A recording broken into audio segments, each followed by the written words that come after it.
ရောက်တဲ့နေရလို့ဆိုပြီးတော့မိသားစုနဲ့အတူမနေရလို့ဆိုပြီးတော့ဝမ်းနဲ့တက်တဲ့သူတွေအတွက်ပြောချင်တာကကိုအသက်ရှင်နေတဲ့အချိန်မှာ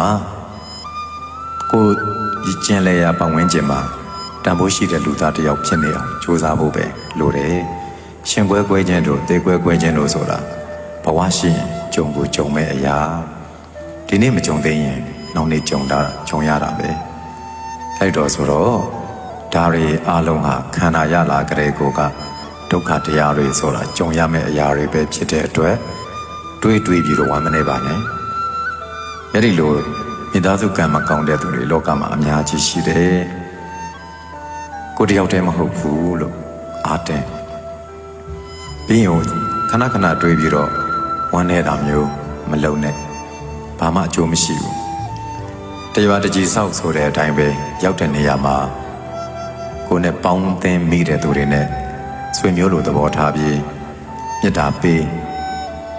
နားလည်မှုတွေပေးပြီးတော့ဆက်ပြီးတော့ရှင်းသန်တစိမ့်ကလည်းအမျိုးတက်ကောင်းတာတွေအများကြီးရှိပါ